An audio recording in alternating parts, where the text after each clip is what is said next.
What if your private practice was a space for your healing and growth too? What if we could move our practices from a stress-driven business model to a practice that grows as we thrive? What if we become courageous leaders and agents of change through our practices? Join us as we explore the journeys of inspiring psychologists who are healing through private practice. Hello, and welcome to this episode of the Inspiring Psychologist podcast. And in this episode, we are talking about healing your body, mind, and nervous system through your private practice. So, I'm here today with Dr. Christina Barker as my co host this time.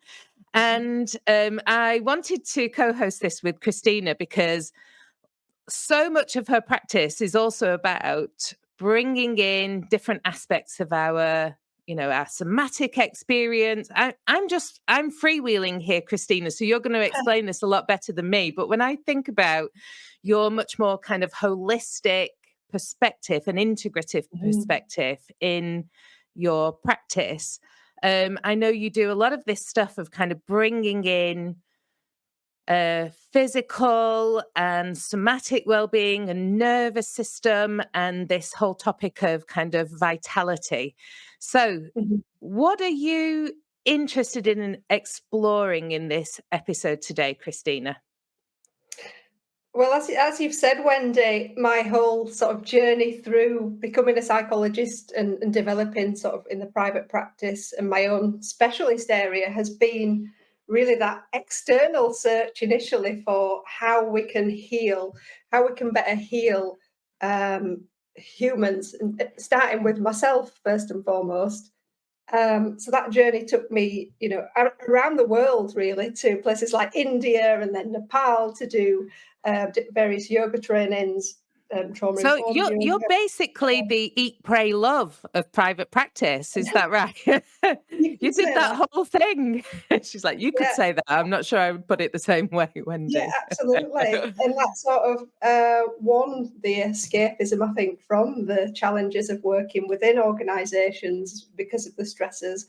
And secondly, because I wanted to leave no stone unturned. I want to find out, how we can work to help to support healing, Yeah. as opposed to just sort of the cognitive, the talking therapies. And I knew that they definitely were not working for many, many people, particularly the traumatized young people and adults that I've worked with. So this topic of integrating the body mind, I mean, my first business was called mind body yoga, so that yoking of the two. Yeah.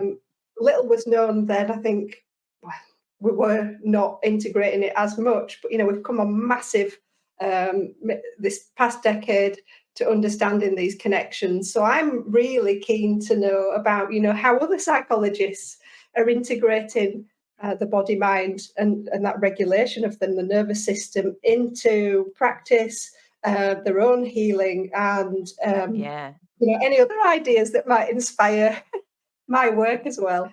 Exactly. Exactly. I love that. I'm really delighted to be joined today by Dr. Jo Mueller, who's a clinical psychologist and coach for parents. And Jo's going to tell us a little bit about herself and her practice in a moment. And also Dr. Kat Aguilera, who is a counseling psychologist and specialist in working with people and organizations who are in, I think you describe it as highly challenging environments. And so I'm so fascinated because I know both of you come to this topic also from very different perspectives, and yet I'm sure we're going to find commonalities and we're going to find kind of diversity of practice and thought. So first of all, can I come to you, Jo, and just ask you to give a bit more of an introduction to yourself, your practice, and a little bit of your story of how you got into private practice, please? Yeah, well, thanks very much for having me, Wendy and Christina. So I guess I've always worked with parents, even before my clinical training. I worked as an academic psychologist working on projects around parent and child mental health. And then after my clinical training, I worked in CAMS in London for a number of years, predominantly within the neurodevelopmental teams, but with a variety of children. And I always spent time kind of trying to develop the provision for parents as well while I was there, because I think, it was just in me from the work I'd previously done, and it just seemed a kind of a big gap. I also worked on a research trial at King's where we developed a new parenting program for parents of children with autism. And so that was kind of how my career was going.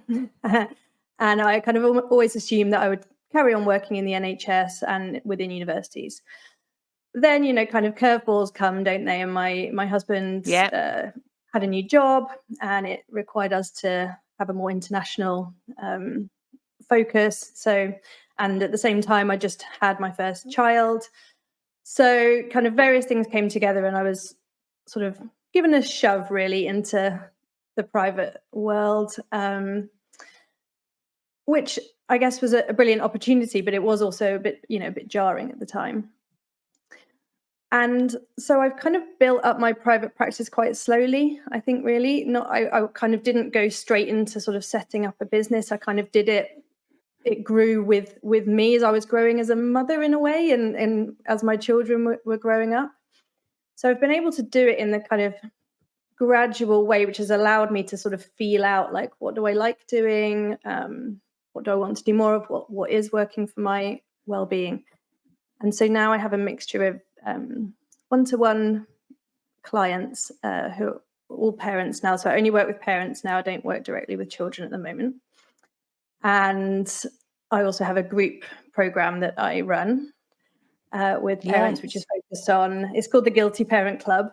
And it's a kind of multi-pronged approach to help parents break that cycle of guilt and stress that we get ourselves into so easily. And I've also just set up a new company with some colleagues, it's called the Neurodiversity Practice, and that's really bringing together kind of everything that I love doing. So it's really around parenting, my work, not sort of parenting strategies only, but really parental mental health and well-being, and then also thinking about parents of neurodivergent children and parents who are neurodivergent themselves.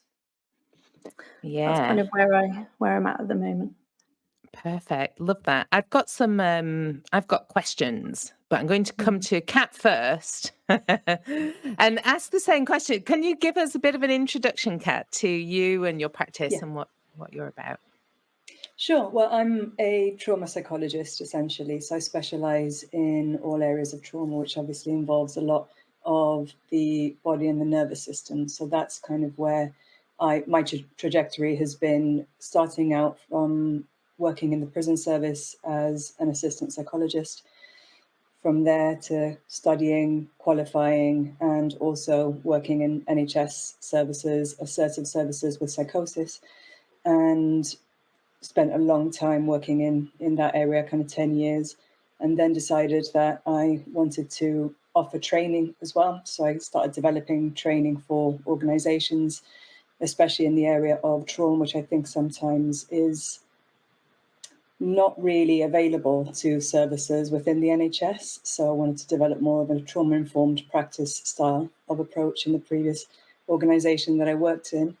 And then I just knew that I was heading more towards working with frontline services. That was my area, my private practice. I started working with fire service, police officers, and paramedics, and that work I really enjoyed that work. And so I knew that was the direction that I was headed in.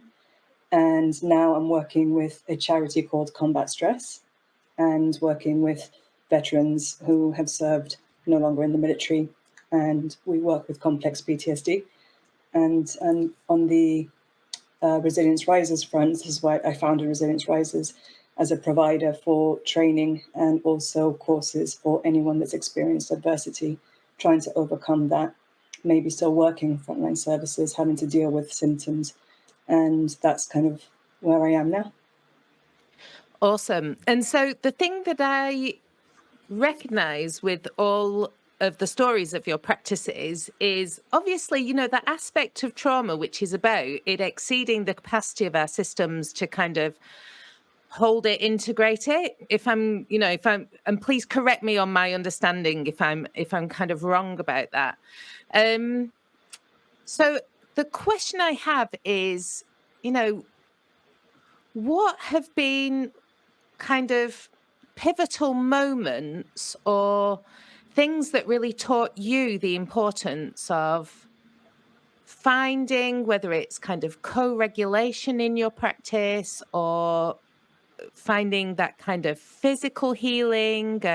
What kind of happened that made you realize how important it was to look after those aspects in your practice for yourselves as well and find healing in that way? I know Christina, can I come to you, Christina, and ask about that? Because I know this was a big thing for you, and then I'll come to you, Joe and Kat, as well. Yeah, that was it was a big part of my journey, and I'm not sure at what particular moment. I think it's continuous. There's this constant sort of dripping through, or as I say in my practice, that dropping into this deeper state of awareness where the insights come and the healing journey sort of continues and is continuing. But right from, I suppose, similar to yourself, Kat, in terms of, I started in the forensic or youth offending teams and seeing the unmet needs there with the ACEs. I say ACEs, adverse childhood experiences. But, as we know, many people, they're having the abuse and neglect and just not meeting that need. So my career has always had that underpinning. And I've often got lost along the way through the sort of searching out for different strategies, modalities to pull together. And I'm still pulling that together now. And I'm going like this, but it is that sense of, the brain and the layerings of the brain from how the baby develops and the layering of the trauma that, in terms of complex trauma and the layering and tiering of the interventions then, I suppose, from the brain stem, calming that right down in terms of the breath and the body, the heart rate and regulation on that level, and then the emotional sort of limbic cortex and bringing that into balance, and then the thinking coming on top of that, and the service that we've had, or certainly continue even to have to this day, top down as opposed to that bottom up approach. We have made a lot of progress in our understanding on some levels, but it's still controversial. It's debated out there as to, whether it's scientific. And there is always this sort of conflict between this sort of medical model, big pharma and the funding that comes in there versus, this other, maybe is it gentler, but, more natural approaches to healing from the inside out. So actually, it's, that's external solutions, but actually realizing in my own journey it's that inside out and the meanings that come from the the dripping down, the dropping in, and then the insights bubble up. Right. So, back to front, so you found that mechanism, or you kind of integrated that dropping into your different parts of your awareness and different parts of your experience, which then into the body, into different parts of your nervous system, and kind of realizing that was able to be something transformative for you in your practice and your healing. And I'm just going to come to Kat as well, because obviously you were talking then about the commonalities where you both started out in forensic settings. And for you, Kat, how has this kind of journey of dropping into or connecting with the body, with the nervous system, with a sense of vitality, how has that journey kind of shaped up for you? Yeah. It's so interesting because when I was working in the prison service, that's where I really started tuning into my nervous system. And there is something very primitive that happens, I believe, there were days when you would walk into work and there would be almost kind of an electricity in the air. And I started noticing that in my nervous system and thinking, this is interesting. And those are the times, I think, that really piqued my interest. And especially when we are working with offenders, I used to deliver groups, and there is a certain element of awareness that you need to have, and the feelings that you get with different clients. So that's when I started paying attention. And then I went into my training and I did my own personal therapy, which was a requirement of my course. And that is also then where I started understanding a lot more about how we hold trauma in our bodies. And I started then realizing that the cognitive model that we are all fundamentally trained in as psychologists wasn't quite meeting that need for a lot of people, in terms of they could think about their difficulties logically, but there was an emotional dilemma against that. And so I started noticing that along my training course. And then I discovered weightlifting. And Right, that how was so something. interesting.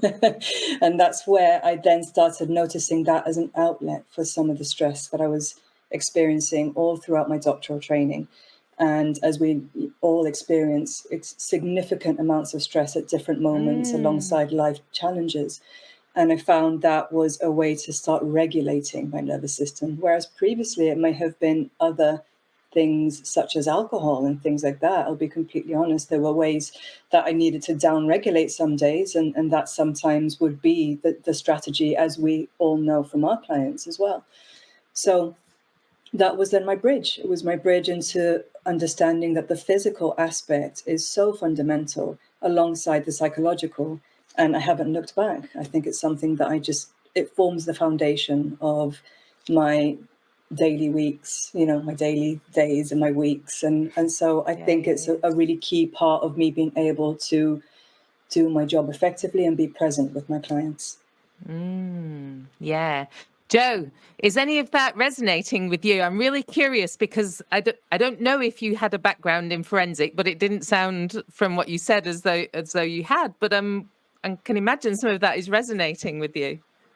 Yeah, just hugely. No, I don't have a background in forensic at all. And obviously I've kind of come from a different world, but there's so much overlap. And I think the things that you're both talking about in terms of coming to this realization that these cognitive approaches just aren't going to cut it is just so pertinent for parents. You kind of going through your life, and then you become a parent, and suddenly you've got all of your kind of childhood experiences are like crashing into your daily life with this child, and you're suddenly having to kind of understand this and find a way to regulate yourself whilst also trying to regulate a tiny little being. And it's a lot. And I think that understanding that thinking logically about, and I know that cognitive therapy isn't just obviously about thinking logically. I think, that's a simplification, but I think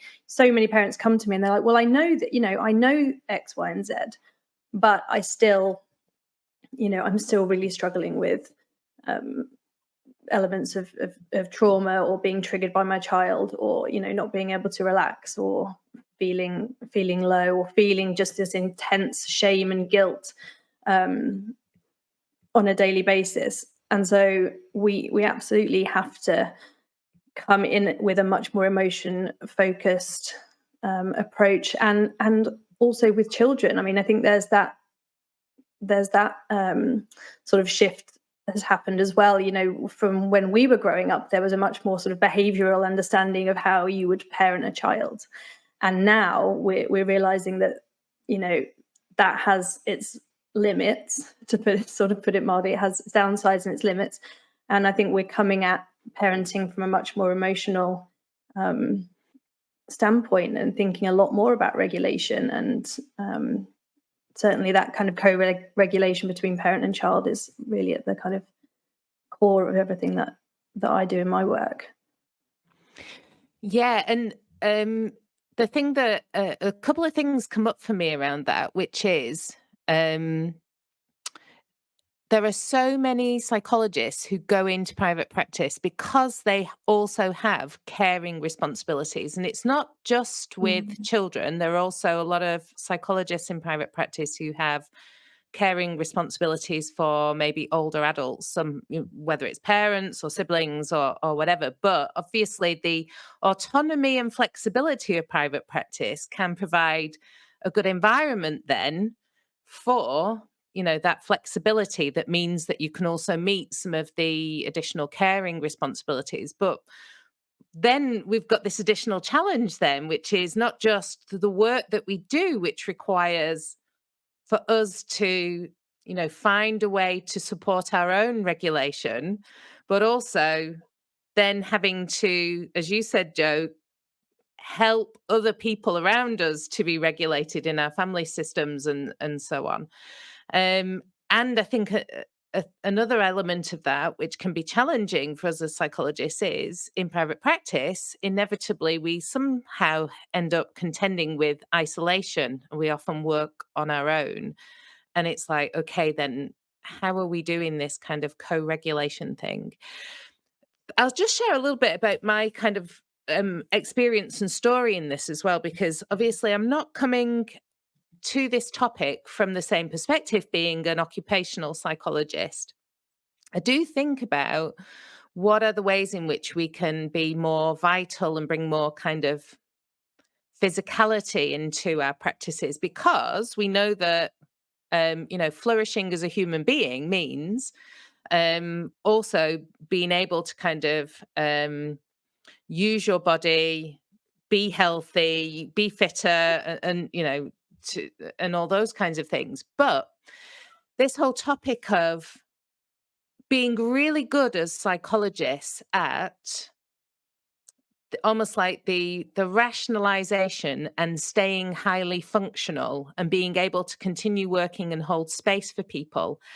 But trauma stuff in life then getting coded in our bodies. I had direct experience of that in about 2012, 2013, which was, and I've talked about it in this series earlier, I was really busy with work, running development centres and assessment centres for big companies all across Europe, on aeroplanes 3 times a week and all this stuff. And then my mum and my auntie died within 4 months of one another. And mentally, I was dealing with it. And then physically, the wheels fell off. And as you were saying, Christina, I had to really go back to the heart of it and like rebuild all the physicality. Christina, you unmuted. I saw that. So you, just to bring you in. Yeah, and I suppose, with that concept of resilience and, I mean, it's complicated, but that sense of, I can deal with this, I can deal with this, I can just envisage you running around busy in your business. Yeah. Well, that's been a key factor, really, continues to be this real importance of, this sort of hustle culture, and, the trainings through psychology training, and then the setting up of your own business and how busy that actually can make you. Yeah. And the learnings there around, that real need to slow down, and be more compassionate, in order to connect with what's going on internally and regulate the nervous system. But when we're in our head and we're in the world functioning as we're sort of supposed to or expected to, all that inner world and inner workings sort of gets left behind, or almost we're encouraged to sort of almost cut it off in a way and dissociate. Like even now, sat here still, that's just not my mode of being. So I'm like thinking, right, I need to move, and this is just like layers of this right through, really. And yeah, sometimes it does almost, unfortunately, take those, crisis events, bereavements, or health scares and things like that put the brakes on, and we're like, whoa, we've got to stop. And then, like you say, the healing comes and the unraveling of all that tension, stress, maybe trauma as well that's built up and contracted the whole system, and that easing then of the time it then takes to thaw and let go of all that holding. Yeah, It's it does take built up. time. Time, And yeah. Kat, you wanted to comment there. Yeah, it's really interesting that you mentioned there that resilience that we need to maintain, because that's fundamentally the message of the Resilience Risers part of the business, because we do have the high stress jobs, right? So we are the containers for other people, their traumas and their emotions, and we have to maintain presence and safety the entire time. However, if our own internal sense of safety isn't where it needs to be, that can become extremely challenging for the nervous system. And I have had times that I can specifically remember where my nervous system has shut me down, because it's a survival mechanism that happens. And it's almost like, okay, we can take all of this, but not today. And as during my doctorate particularly, I just remember there were days where, because I was doing therapy alongside of it as well, so there was a lot that was coming up. And it's really essential to be able to tune in and listen to our bodies. And that can be difficult when we're so used to being, as you said, Wendy, earlier, so functional. So it's an ongoing challenge to maintain that resilience, in my view. Exactly. And Jo, I think you mentioned earlier when we, were having a chat before that we started the podcast recording around recognizing that there were aspects of your own experience in practice that then led to you starting the Guilty Parent Club, because that meant you could also be in more of a community, and you were looking for that.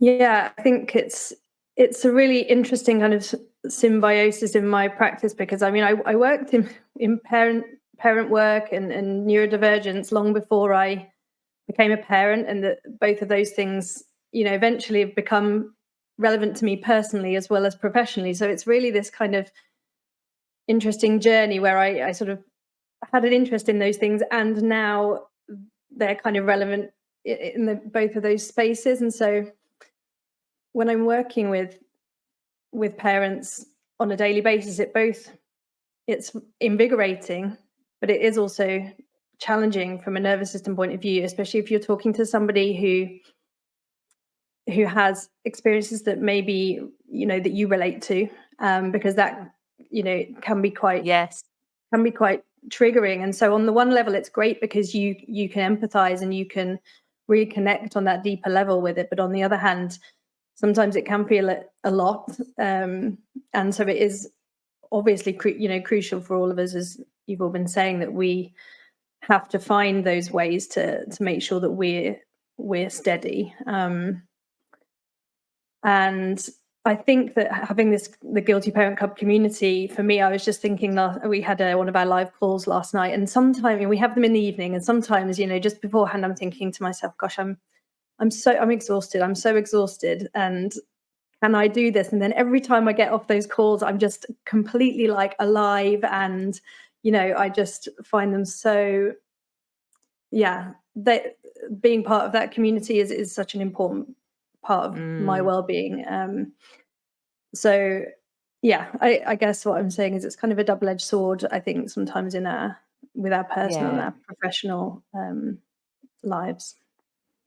Yeah, I mean, one of the things that really strikes me is when we have these very purpose-driven practices, it often comes because there's an alignment between experiences we've had that we're making sense of and that we have drawn meaning from, and we've developed a sense of purpose around that.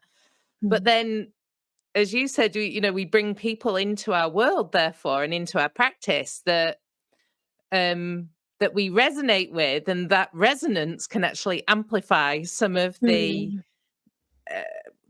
experiences, things that we may have tackled, but maybe there's some remnants in that. And so it is interesting that even when we had, and I think actually, if I remember that there was some research about the risk of burnout in very purpose-driven organizations was higher than if the organization didn't mean anything to you. You know, if you, it's got this AI thing going again. Sorry, I use my hands and then, did you see that AI thing on the I recording? agree. Anyway, It was a good I'm not point. doing, I literally don't know how to turn it off. Anyway, so, you know, now I've completely lost my track. Can anyone remind me what I was talking about? I Thank think you, Christina. the good point that you made there was around, you know, that I've lost it as well. Can anyone co-regulate with us and help us remember what we were talking about? So a purpose-driven organization versus you. something that doesn't mean much to you. Exactly. Thank you, Kat. That was very, very well done of you. Yeah. So, you know, there's research that organizations or when we are working in organizations that are very purpose driven or working in jobs that feel very purposeful to us, we're at higher risk of burnout. And it makes sense because if we don't give a stuff about what we're working on, then the way in which it is impacting us is very different. So I think as psychologists in private practice, it's worth also knowing, as you said, Joe, it's a double-edged sword. It brings us into connection with our purpose, and it also brings us into connection with the things that were underpinning some of that purpose. Yeah. So I'm wondering then, you know, what are your go-to tactics? Christina moved to Cornwall and dips in the sea every day. And yeah, I was going to say environment is a big one for me to move, you know, to Cornwall to be near the sea. That was the intention. It is also a bit warmer here in comparison to the rest of the UK. So there is that sort of sense of being out walking on the coastal path. I actually spend a lot of my time looking after animals at the moment, but so there's something there about connecting with a being and that love that you can connect there with animals and the tactile sort of, you know, the stroking, the cuddling, and there is that element there that I find really healing. Definitely. Being outdoors in beautiful scenery and how beautiful that is. And art has been something that I particularly find allowing me to creatively express, you know, what's going on internally as well. But yeah, I'm interested to know what Kat and Joe have found sort of helpful in terms of practice, both in terms of the psychologist and, you know, in the work, as well as the sort of personal stuff that builds maybe the resilience. Yeah. Go ahead, Joe. Yeah, I mean, I think I also use the outdoors, I think very much so as kind of regulating. I live next to a mountain, so kind of climbing it is sort of, you know, it works on a number of fronts. It's, you know, it's obviously physically regulating using a lot of energy, but there's the kind of beauty element. But I think there's also kind of a symbolic element of it as well, of sort of climbing that mountain. I think there is something about that. About the success when you get to the top type, as well as the movement.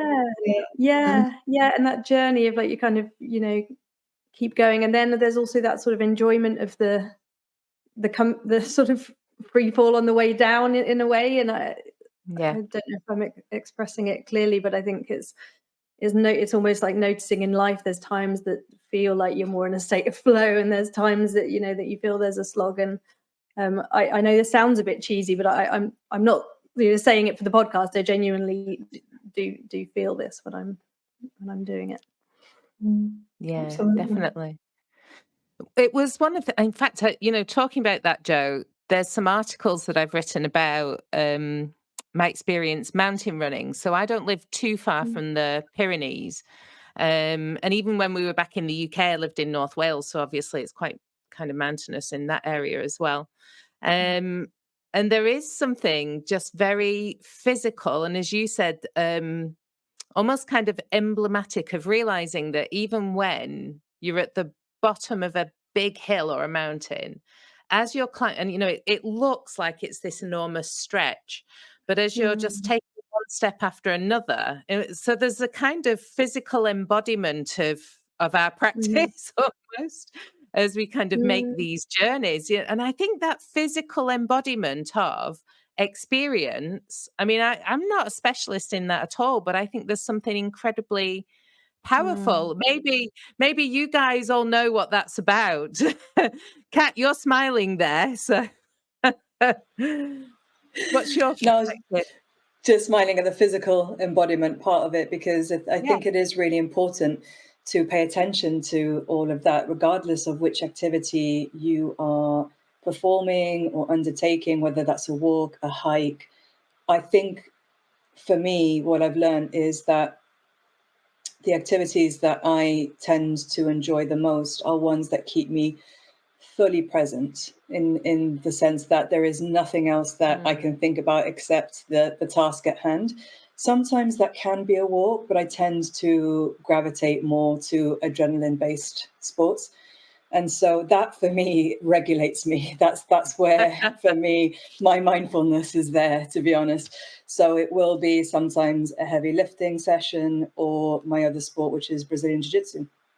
And that for me has taught me a lot about moving my body and a lot about problem solving under very high stress circumstances. Yeah. And I think that really pairs things up for me, because it's almost that regulation of the nervous system in a very difficult, challenging situation, but also needing to engage my cognitive thinking to be able to get out of those challenging environments. And so it's very representative of the things that I also communicate with the message around resilience. It's almost having that physical and psychological well-being joined together. So for me, it is, I love the sea. I'm Mediterranean. I'd love to live by the sea. Christine, I'm a little bit jealous that you're by that you get to see the sea every day, and that's something that I'd love to get back to, because that's where I also find my calm. But day to day, I think I've realized that for me, it's got to be more of the high adrenaline stuff. So that's quite often overlooked, isn't it? I think there's been that big drive for people to do mindfulness and that sitting still and focusing on the mind. And some people are just like, "What? I can't do that," and validating that as a real thing. Actually, maybe sitting down and being mindful isn't, for you at this time. Not saying never, but not you in particular, Kat. I just mean in general. There's a whole vast amount of the population that struggle with the concept of mindfulness sitting, but that sort of sense of actually we can be mindful and present, like you say, in the movement, whether it is a martial arts, and some of those be really actually mindful and beautiful, and those gentle movements with the breath, like the Tai Chi and things. But, all the sort of a more adrenaline seeking, getting that boost from something that isn't harmful. Many people with complex challenges have, get some of those hits from, like we said earlier, in terms of, whether it's drugs, alcohol, high risk activities. But, if it can be something that is set up, whether it is bungee jumping, rock climbing, all those things that give us a buzz and help us to feel present and connected in the moment, versus just sitting still and focusing on the mind and the breath, which, doesn't suit everybody. So I think it's important to bring that in, really. It is, and it's a commonality that I've found with the frontline services that I've worked in, and having been, somebody who's worked in frontline services as well in my life, it's something that I do notice that they struggle more with that kind of mindfulness and breath work and things like this, but they gravitate a lot more to things such as adrenaline sports based on their roles, but obviously in an environment that they can control. And so that's the fundamental aspect. Whenever I'm working with someone, the three things that I will always ask them is, how's your sleep? How's your nutrition? Are you exercising? And let's just make some small changes towards that, because the physical well-being is what will also tie in with the psychological well-being from personal and professional experience.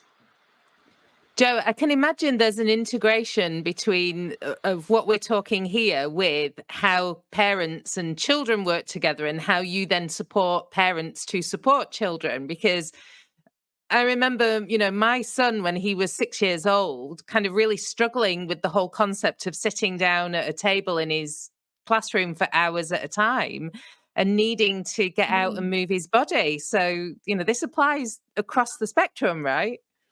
Well, yes, exactly. And that's what I was just thinking when Christine was talking, is that, we need to learn from children. Like, children know that when they're, excited or nervous or angry, they let it out physically. They don't. Yes, we can teach them things like breathing exercises, but really that takes a very long time to bed in. What's really more effective is them moving their bodies and getting it out in a physical way. And I think as we grow into adults, we forget this element of kind of playfulness, and that's something I talk about with parents. I don't tend to talk about self-care. I talk about like playfulness and the different dimensions that can take, whether it's physical or more kind of mental, whether it's in a group or kind of on your own. And we look at different ways that we can be playful and kind of reconnect with that sort of more childlike element of ourselves. And I think, when Kat was just mentioning there, the first thing I ask people about is, sleep, exercise, and nutrition. Now, you talk to parents with young children, those three things are incredibly difficult to actually achieve. So even just meeting like our basic needs as parents can be really, really tough, and on a practical level, but then also on a level where parents start to feel guilty about doing certain things to even meet those really basic needs. So I think it all ties in. It all ties in together. So I'm going to ask you all, and kind of the exam question now. No, not really. Because one of the things about this whole topic of physical vitality is, you think about as you mentioned, Kat, that kind of hustle culture. I remember initially when I was just starting to get sick. So after my mom and my auntie had died, and then I had a flu, and then at the time I was also training for starting to run some half marathons in the mountains and things. And the mindset I had at the time was, it was almost like I'm running in order to get rid of energy. But I was not running in a way that left me regulated. I was running in a way that left me depleted. But I think there's almost like this, there can be an unhealthy relationship that we have with our nervous system, with vitality, with these topics, where there's a culture of almost like using it to dissociate. So the exam question is, what's the difference? How do we know the difference between the two? What would be some tips? Jo unmuted then, so I'm coming first to you. I think this speaks to kind of compassion and self-compassion, which is something I work with, an awful lot. And I'm sure Christina and Kat do it as well. It's about that. It's where, everything we do, whether it's exercise or anything, are we coming from a place of trying to kind of shut something down, like punish ourselves, criticize ourselves, or are we coming from a place of, understanding what's going on for us, tuning into that, honoring it, noticing it, and then kind of responding in that compassionate way, which doesn't have to be gentle, it can be firm. Kristen Neff talks about fierce compassion. So, for me, it's really about understanding, where that's coming from a compassion focused model, I guess. I love that. I've written down fierce compassion. I love that expression. Kat, fierce compassion for you as well? For sure. I think that has actually been one of the key transitions that I've had to make in going ahead with these kinds of high adrenaline sports, because it can really be that fine line between enjoying a sport and then doing it to kind of the extreme in terms of how much you're training alongside how much stress, because stress is stress to the body. And that's what I've learned over the years, that it doesn't differentiate between physical stress or psychological stress. And you have Right. to modify depending what's going on in your environment, in your personal life, in your relationships. All of these things need to be taken into consideration. So if I'm not asking myself that question of what is my goal for this week and how can I use training as a way to look after myself, I can tend to shift into that other side of overtraining, not taking into account my nervous system and the outside stresses that I've got going on. So I do have that awareness. I lose it sometimes, but it's a constant. That for me is just a constant piece of work. It's just something to know. But I'm now coming from such a much more compassionate approach in terms of training is my self-care. It's not a punishment. And that has been a Yeah. transition that I've made over the years, I think. Yeah, yeah. So that just wasn't that just the knowledge itself wasn't a switch that changed everything. It was working with that over Yeah. time to kind of make that a reality in how you showed up. Awesome. Yeah, absolutely. So it wasn't a light bulb moment. It was just a transitional kind of process where you realize, actually, I do have this tendency and I need to be careful of that. So, yeah. Awesome. I'd echo Christina. that, I think, as well, because I am on and off into my fitness. But my yoga journey, I don't know, when people hear the word yoga, I often don't refer to it in my practice because people have this idea of I'm going to be in my gym kit, I'm going to be bending, stretching, and you're going to be coming over and moving me. And, oh, I don't do that. I can't stretch. All that comes up. But yeah, there is that, in my personal practice with yoga, overstretching, because I'm hypermobile, pulling ligaments out, causing myself injuries. So I've learned on a number of levels. But yeah, if we talk about the physical body, to really apply it across all areas, but like really holding back in. And I suppose there's this tendency to do too much with things, but this awareness that comes, I think that, like you say, it's not something that stops happening, but bringing it into the moment of, with yoga now, my movements, I'm laying on the floor, I'm connecting like the back body with the earth. It's like restorative.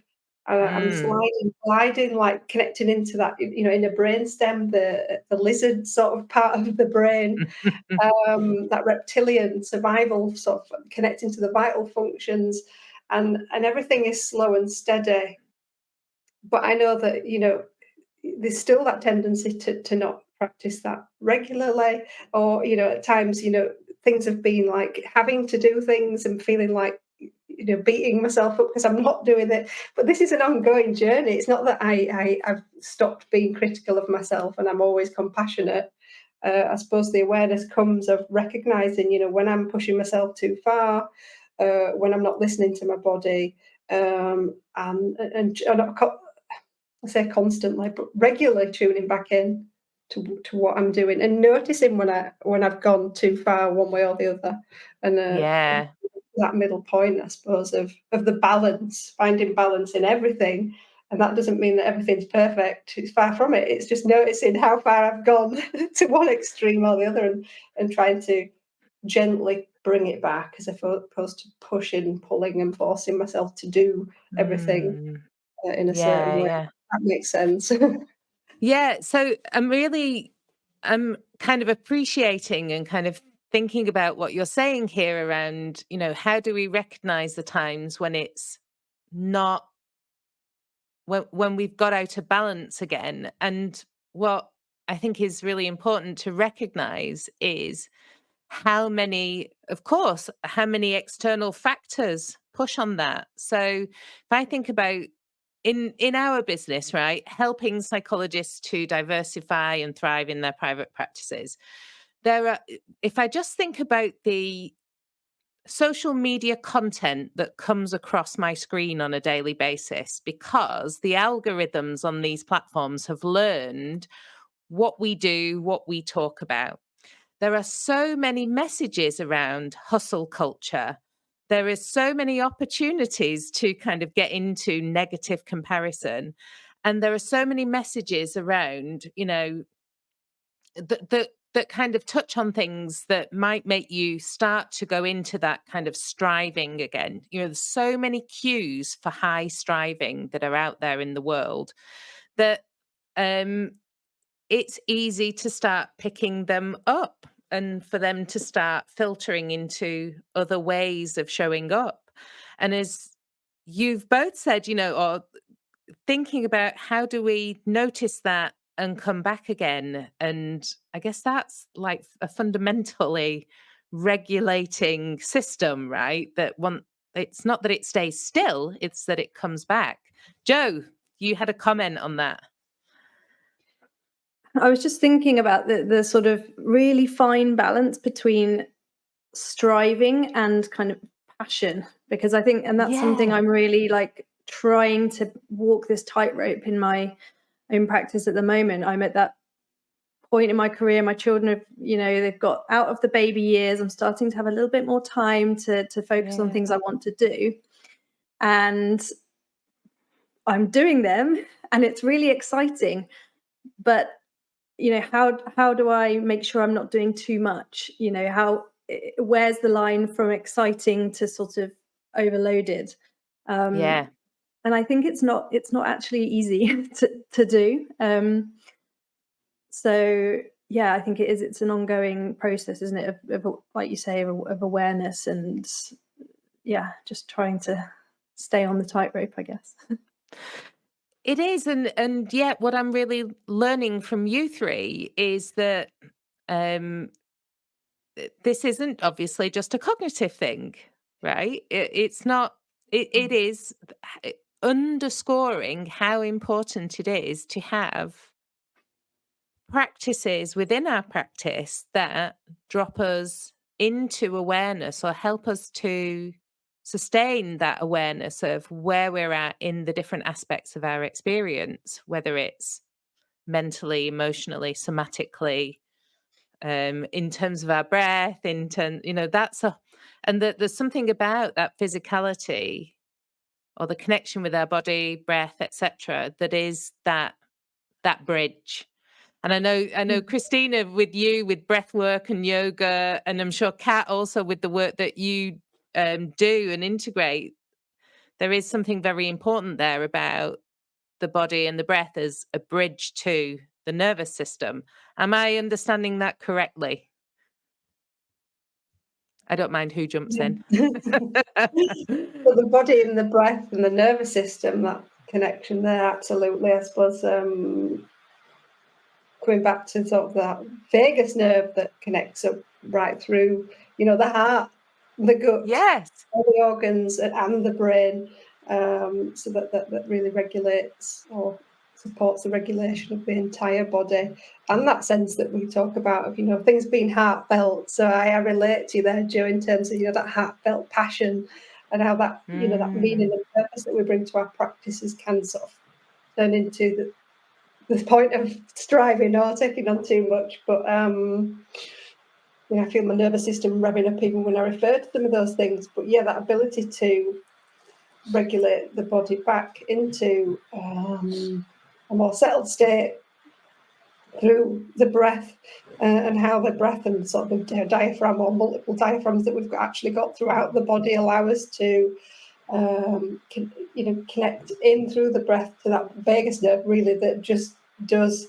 bring us from the sympathetic, so that sort of fight flight survival part of the brain, and connect us more to the parasympathetic, so that sense of the calming, the resting, the digesting, and it allows us to then shift from that survival part of the brain back into the more emotional, regulated, and the cognitive. So again, that sort of tiered approach. It's through fundamentally, the breath as a tool. But as I think Jo said earlier, sometimes that is really challenging for parents who are busy, people maybe in a prison setting who have got lots of chaos around them and have not really had some of those foundations in the brain maybe laid at their early stages of life. But yes, then the child as well, are they able to take on board just the breath work? it's about really connecting to the body first, and then the breath, and then the cognitive, so the mental sort of being functioning when we've got all the lower tiers on board, if that's sort of what you were asking there. Yeah, so it's a real underpinning of our ability to also kind of then come into the thinking part of our brain, essentially. Yeah. So I'm going to come to both you and I'm going to come to Kat and Joe.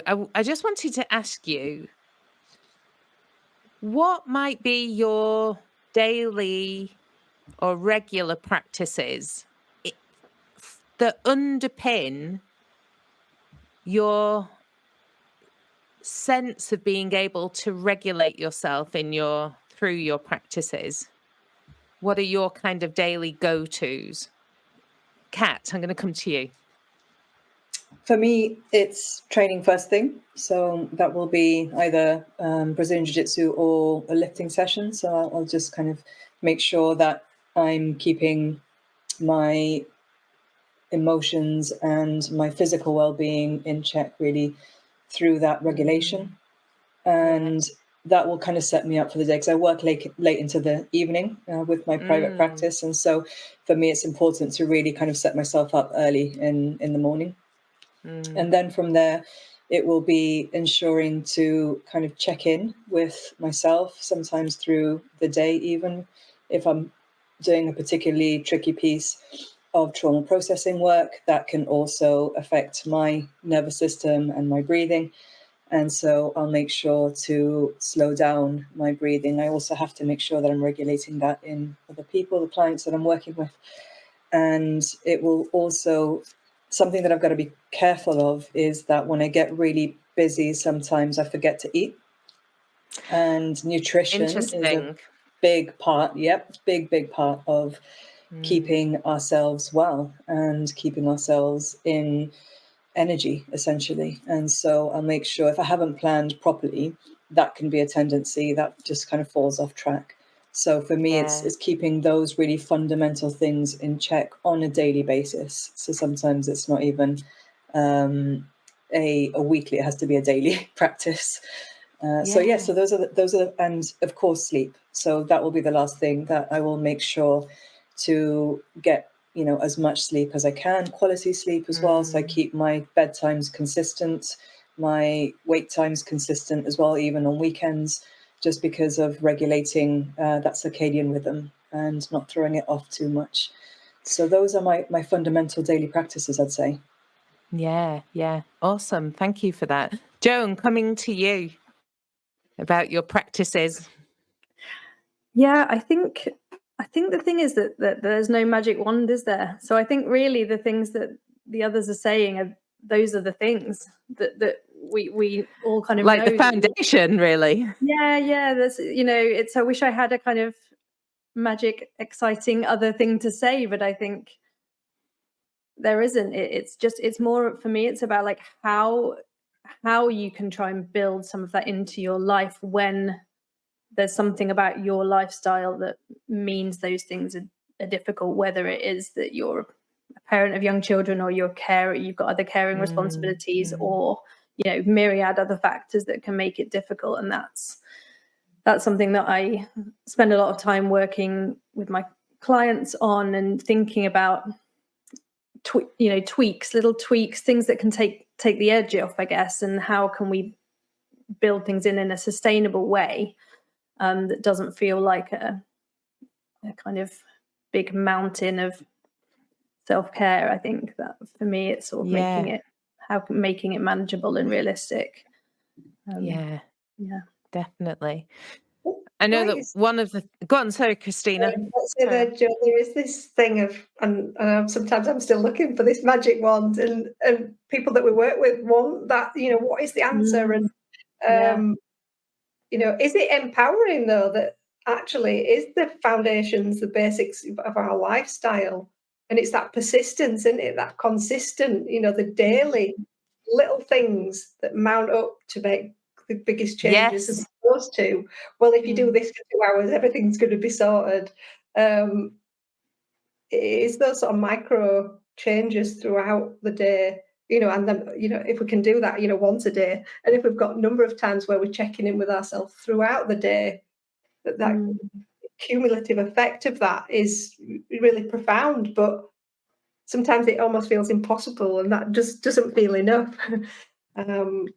But it is that long sustained, I say long sustained, but continuation of the little bits as opposed to a massive overhaul of our entire life. Yeah. Exactly. These shifts. Yeah. One thing that I often talk with people around is that it's that we not only have to kind of try and regulate our nervous systems, but we also have to pour into our positive emotion systems. So it's a sort of, it's not one or the other. Like we need to focus on these regulating practices, but we also need to pour into, are we doing things we enjoy, that do make us feel alive?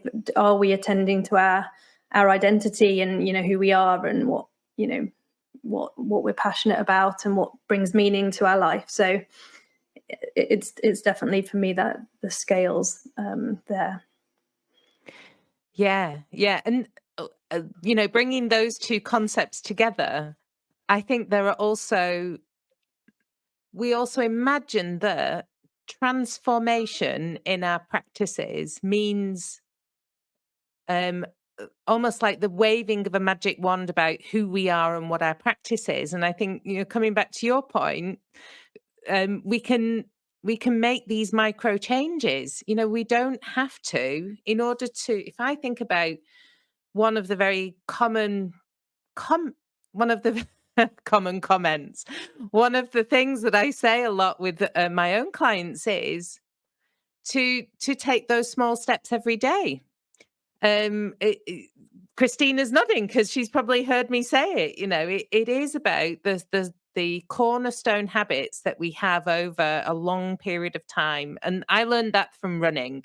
So my old running coach, gave me the task of starting every race from the back and spending the whole race just progressing. And there was a real kind of learning point for me there, which was about focusing on the steps in front of me and on the almost like minute to minute improvement on my pace that I could make, that helped me learn about pacing in life, not just about making a mad sprint or a mad dash for for glory. So yeah, I love that empowering message around the daily steps that we can take to build in the foundations to fill ourselves up in terms of the passions and the enjoyment and the things we love doing, and also the really key message, which is to do that according to what you think you need, not what somebody else is telling you that you need. If you need Brazilian jiu-jitsu and weightlifting, or if you need yoga on the beach in Cornwall, or if you need to just walk up and down a mountain every day, that's your decision. That's for you and your kind of nervous system and where you're at. I think that's a really key point. Oh, sorry, Joe. I was just going to say, I think that's a really key point, because we do get these mass messages, don't we, out on social media about you should be doing this, you should be doing this, and cold plunge every day and all of these different things. And you might not want to do that, right?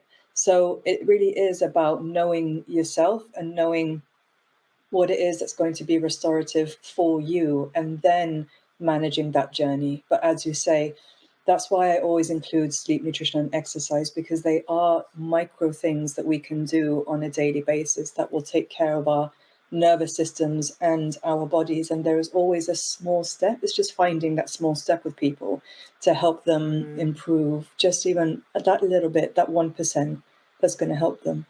So it is really about individualizing all of this as well. Love that. Jo?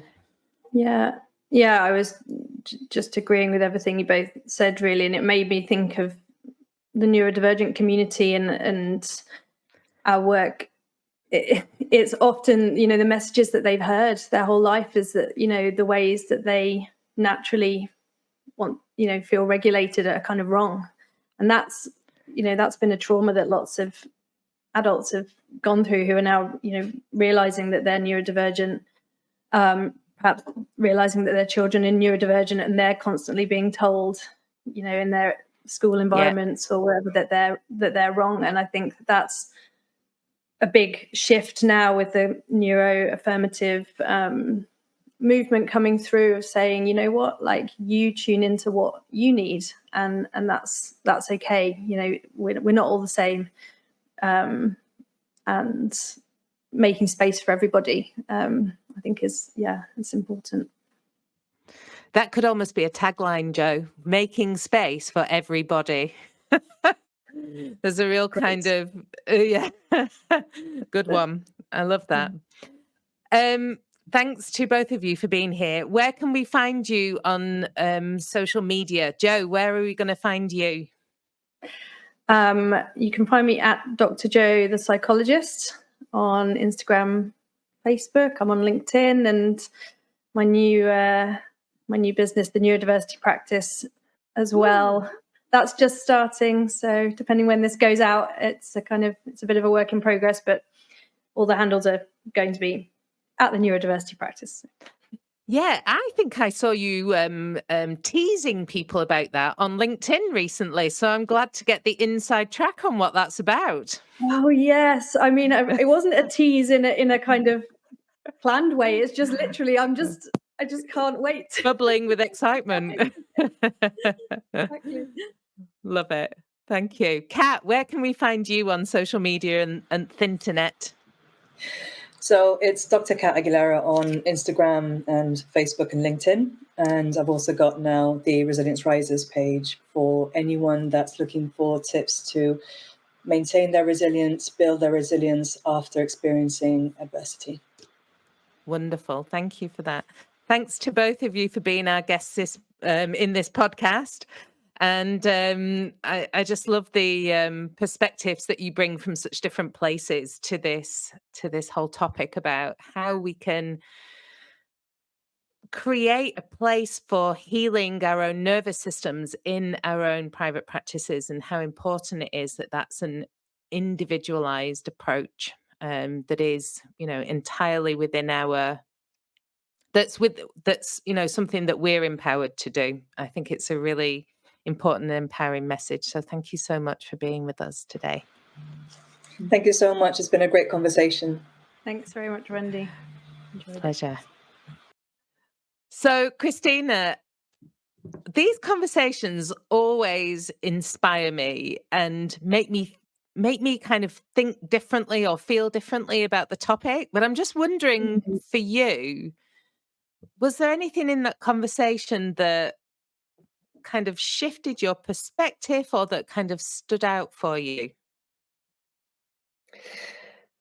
I think what's standing out from the conversations is that whilst we probably, as psychologists, all work in very different areas, so yourself, occupational, and Jo being sort of CAMS or parenting focused, and Kat being, having that forensic background, but now seeming to be working in like the emergency services or with combat veterans, and myself being clinical, yet working again similarly, I suppose, with trauma, similarly to Kat. But yeah, there's such a great diversity in the work that we offer, and yourself sort of with the business sort of elements of things. But yeah, we've got at the core, is it just a human core? But psychologists, we've got this underpinning sort of framework of how we care for ourselves, how we build resilience, and really sort of common threads. Whilst we talked about it being an individual approach, as humans, we all need the same thing. Yeah. We're talking about patience.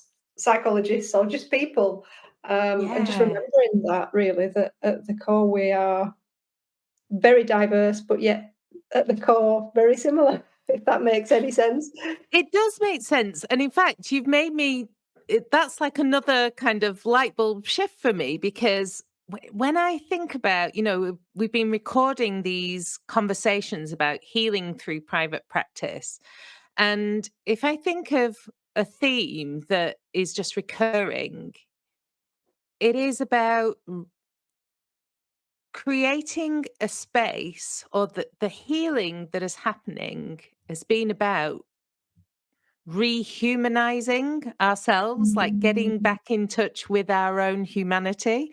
A lot of what we experience, a lot of what we hold space for, even for me as an occupational psychologist, for you as clinical, for Kat as counseling, for so many other different kinds of psychologists that we've spoken to through this series, we are dealing often with the impact of dehumanizing systems, or we're dealing with the impact of dehumanizing systems on ourselves, like toxic workplaces and so on.